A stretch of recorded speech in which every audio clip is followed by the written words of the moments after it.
Di dalam kamar, Tristan merobek baju tidur yang dipakai Haruna. Haruna terus memberontak di bawah himpitan tubuh Tristan.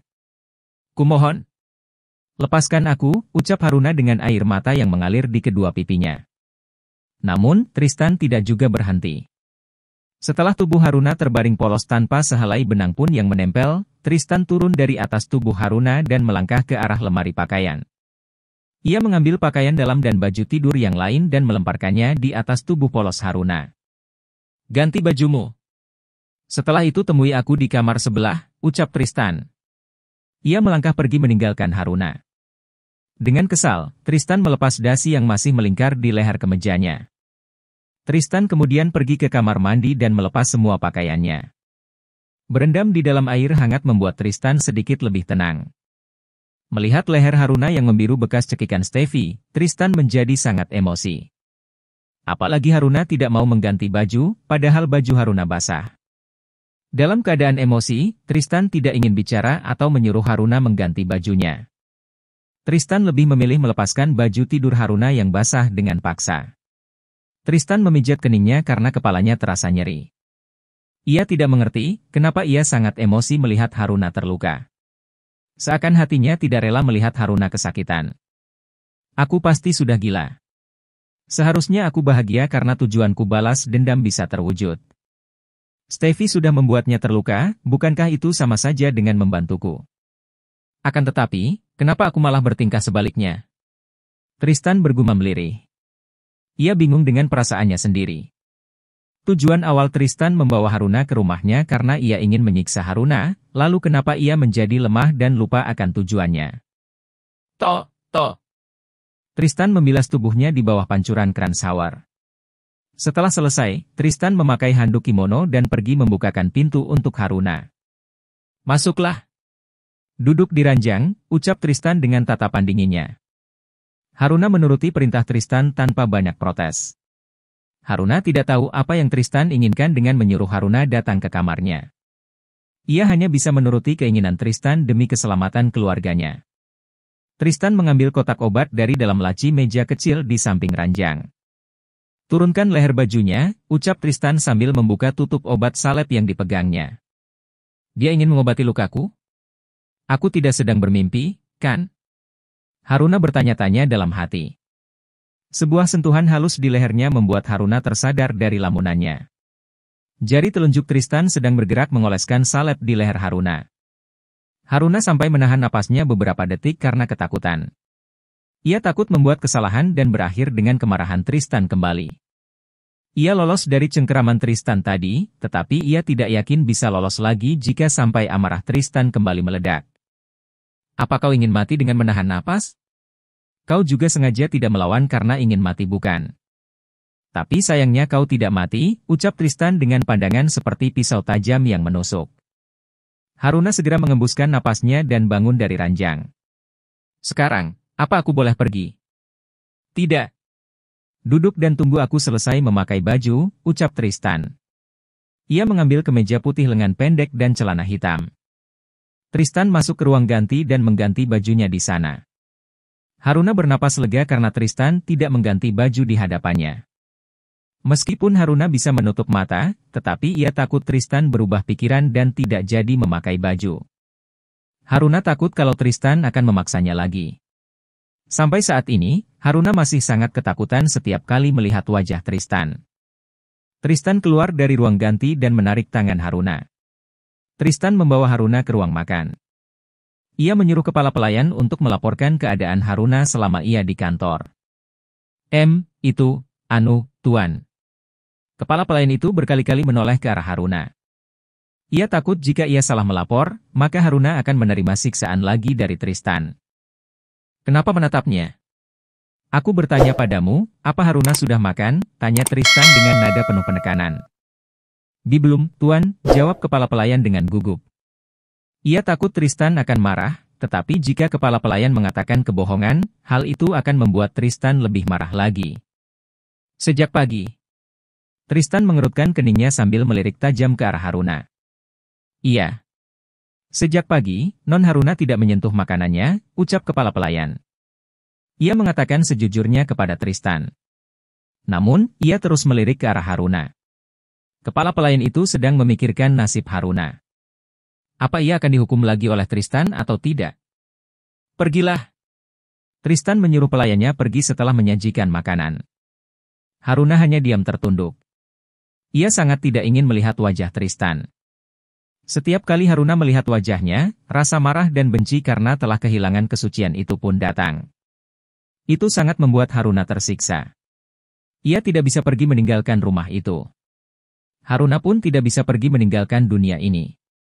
Keinginannya untuk mati daripada menjadi wanita murahan itu seperti selalu berbisik di telinganya. Makan atau akan kuhancurkan kedai ayahmu, ancam Tristan. Brak! Haruna menggebrak meja makan. Dengan mata berkaca-kaca, Haruna memaki Tristan. Ketakutan yang ada di dalam hatinya hilang saat mendengar ancaman Tristan. Brengsek! Kau bilang tidak akan mengganggu keluargaku jika aku ikut denganmu? Apa kau akan mengingkari janjimu? Hah? Haruna berteriak di depan Tristan. Namun, Tristan diam saja. Ia justru tersenyum mendengar Haruna marah-marah padanya. Kenapa kau tertawa? Apa mempermainkan hidup dan kebebasan orang lain adalah sebuah lelucon bagimu? Tangis Haruna pun akhirnya pecah. Ia menangis di depan Tristan. Aku beri waktu 5 menit untuk menangis, setelah itu kau harus makan, ucap Tristan. Ia berlalu pergi meninggalkan Haruna di ruang makan. Tristan menganggap seolah tangisan Haruna itu sebuah lagu. Ia mendengarkannya, tetapi tidak ingin mempedulikannya. Hanya masuk telinga kanan dan keluar telinga kiri. Melihat Tristan pergi, kepala pelayan segera menghampiri Haruna dan memeluk Haruna yang sedang terisak sedih. Haruna membalas pelukan kepala pelayan dan membenamkan wajahnya di pundak kepala pelayan. Perlahan Haruna bisa menguasai diri dan berhenti menangis. Haruna merasa aneh. Pelukan kepala pelayan itu terasa sangat nyaman, sama seperti pelukan Anggi, ibu angkatnya. Padahal Haruna baru bertemu dengannya pagi ini. Jangan menangis lagi. Ibu sangat mengenal Tuan Tristan dengan baik. Dia tidak sejahat yang Nona pikirkan. Ibu yakin kalau Nona adalah wanita spesial bagi Tuan Tristan. Tuan Tristan hanya belum berani mengakui perasaannya, ucap kepala pelayan sambil mengusap punggung dan rambut Haruna. Entah kenapa, Haruna merasa sangat nyaman saat kepala pelayan mengusap punggungnya. Rasanya seakan ia dipeluk oleh ibunya. Sekarang makanlah. Jangan sampai Tuan Tristan marah lagi, ucap kepala pelayan. Haruna menurut dan makan beberapa suap. Saat Tristan kembali ke meja makan, Haruna pamit kembali ke kamar. Tristan tidak menjawab, ia hanya menatap langkah Haruna yang terlihat lemah. Tristan bangun dari kursi dan langsung menghampiri Haruna. Tristan menggendong Haruna sampai ke kamar, lalu ia membaringkan Haruna dan menyelimutinya. Tristan keluar dari kamar Haruna dan menutup pintu. Dia tidak sedang sakit kan? Kenapa sikapnya sejak datang dari kantor hari ini begitu perhatian, gumam Haruna. Haruna tidak habis pikir, apa yang sedang terjadi dengan Tristan. Hari ini bukan hanya Haruna yang merasa Tristan itu aneh. Tristan sendiri pun tidak mengerti dengan dirinya sendiri. Brum! Haruna segera berlari mendekati jendela kamar saat mendengar suara deru mesin mobil. Ia melihat mobil Tristan keluar dari gerbang rumah dengan kecepatan tinggi. Mau kemana dia malam-malam begini? Ah, aku lupa. Dia tidak bisa tidur tanpa meniduri perempuan. Dia pasti pergi mencari wanita malam, cibir Haruna. Haruna membuka jendela dan menatap langit yang amat gelap di malam ini. Tidak ada cahaya rembulan dan bintang yang menghiasi langit. Haruna hanya merasakan semilir angin malam yang menembus kulitnya. Ia menatap jalanan komplek perumahan elit itu dengan pandangan nanar. Aku sangat merindukan Mama, Papa, Vivi, Kia. Hiks. Haruna terisak pilu, ia sangat ingin pulang ke rumahnya. Namun, apa daya, tubuh Haruna terkekang di dalam cengkeraman Tristan. Mendengar suara tangisan Haruna, kedua orang pengawal yang berjaga di bawah jendela kamar Haruna pun segera waspada. Mereka khawatir Haruna akan melompat dari jendela. Namun, sampai beberapa saat berlalu. Mereka akhirnya bernapas lega karena Haruna hanya duduk dan menangis di balkon. Tok. Masuk. Haruna mengusap air matanya. Ia tahu, itu pasti bukan Tristan karena sejak tadi Haruna belum melihat mobil Tristan kembali. Non, belum tidur? Ini, ibu bawakan susu coklat hangat. Menurut teman ibu, susu coklat hangat bisa membantu memperbaiki mood yang jelek. Minumlah selagi hangat. Kepala pelayan memberikan segelas susu coklat hangat dan menunggu sampai Haruna menghabiskan susunya. Haruna meminumnya sampai habis. Setelah habis, Haruna memberikan gelas kosongnya pada kepala pelayan. Terima kasih, Bu. Boleh saya tahu siapa nama ibu? Tanya Haruna sambil mencoba berdiri, tapi kaki Haruna kebas dan hampir saja terjatuh. Untung saja kepala pelayan memegangnya, jadi Haruna tidak sampai terjatuh. Di sini, mereka biasanya memanggil ibu dengan senior Sin. Non juga bisa panggil ibu Sin kalau mau, jawab Sinta. Ia memapa Haruna ke ranjang dan membantu menyelimutinya.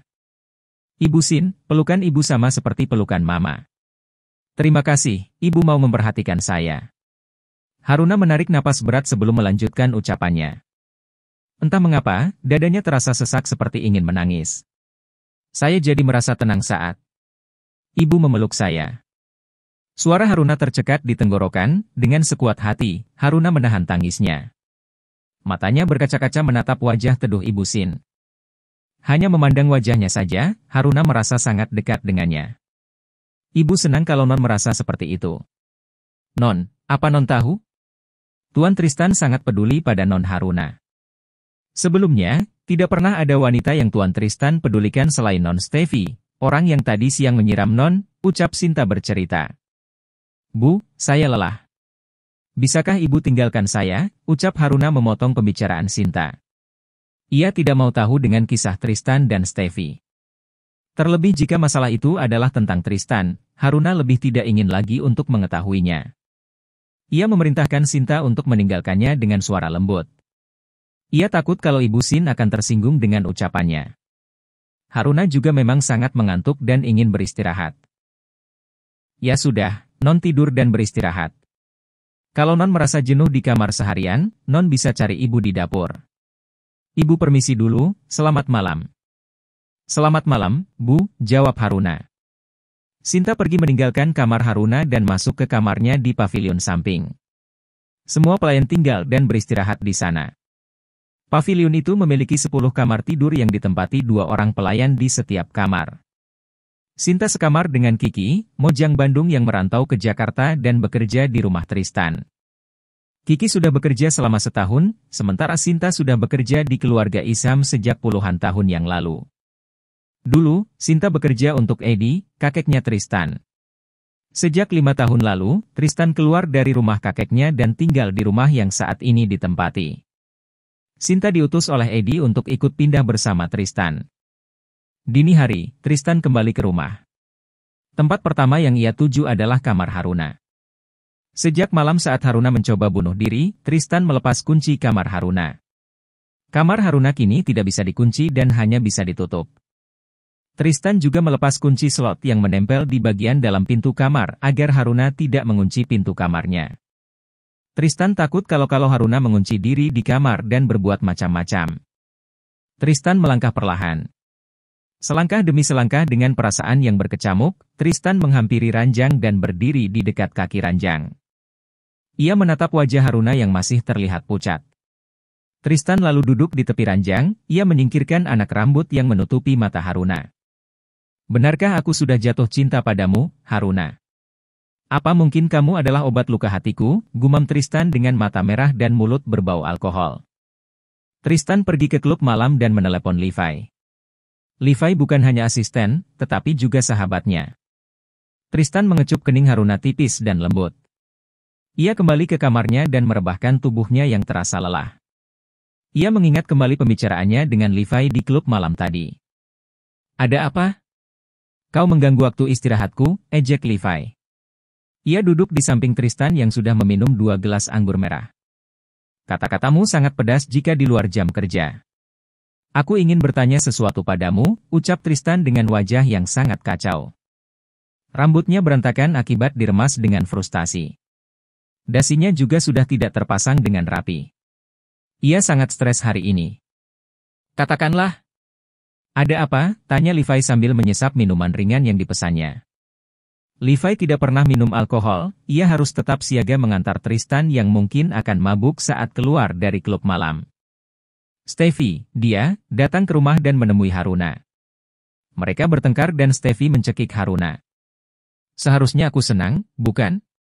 Tapi, kenapa aku malah merasa marah, sakit, dan kasihan pada Haruna? Aku tidak tahu perasaan macam apa ini, ucap Tristan. Ia kembali menenggak segelas anggur merah itu dalam sekali tegukan. Aku rasa, kau mungkin jatuh cinta padanya, jawab Levi dengan tenang. Hah? Kau bercanda?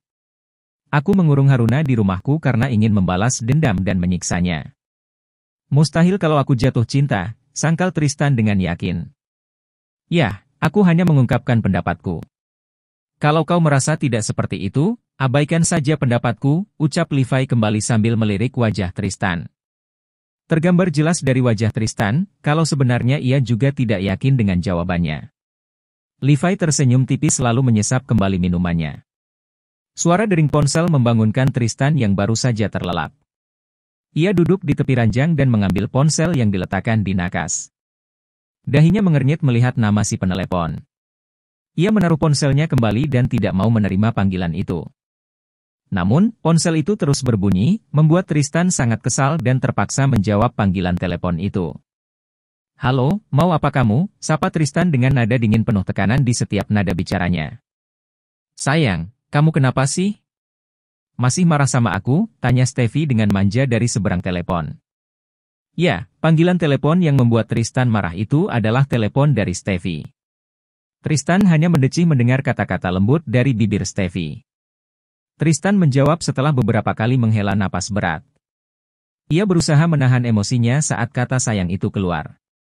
Dulu ia sangat menyukai panggilan sayang dari Steffi, tapi kini berbeda. Hati Tristan yang telah terluka itu kini menjadi benci mendengarnya. Steffi Amandasari, apa kau pikir, kau pantas menanyakan hal menjijikan itu sekarang?